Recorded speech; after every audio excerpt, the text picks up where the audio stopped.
Pour accepter de nous faire mal, pour défendre la nation, il faut accepter de perdre nos enfants. Je trouve que cette phrase est dingue. Ouais. Il faut accepter de perdre nos enfants, mais Ouais, pour qui? c'est- Pourquoi? ouais. Il y a beaucoup de gens qui sont en train de nous écouter, qui ont peut-être des enfants, précisément, et des garçons. Et quand Peuple de France, maintenant ils veulent vos enfants.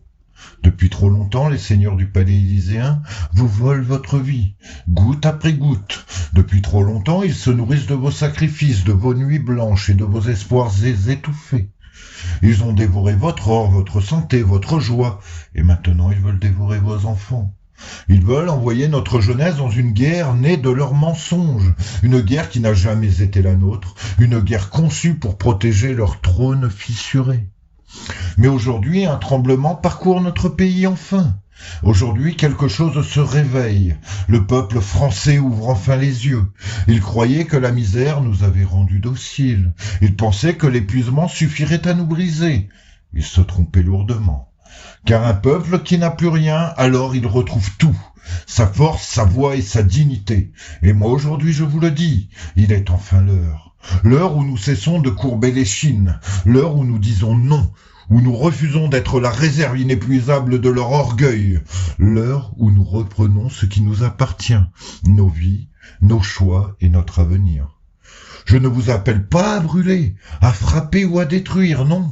Leur monde déjà s'effondre de lui-même. Je vous appelle à quelque chose de bien plus puissant. La révolte de la multitude, la révolte de millions d'êtres debout, la révolte de ceux qui refusent d'obéir à l'injustice. Refusez leurs ordres, refusez de céder vos enfants, refusez les registres de guerre, refusez la peur qui les nourrit, refusez d'être complices de leurs mensonges.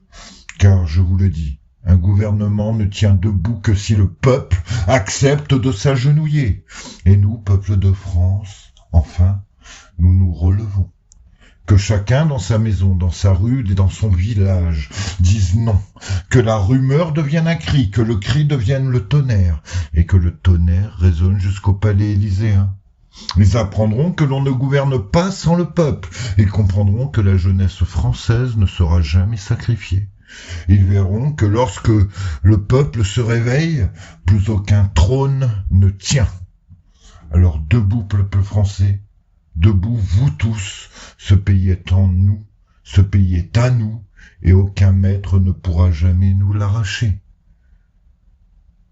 Pour les gouvernants de tout en haut, une réflexion se pose déjà. À force de gouverner contre votre peuple, la fin est proche.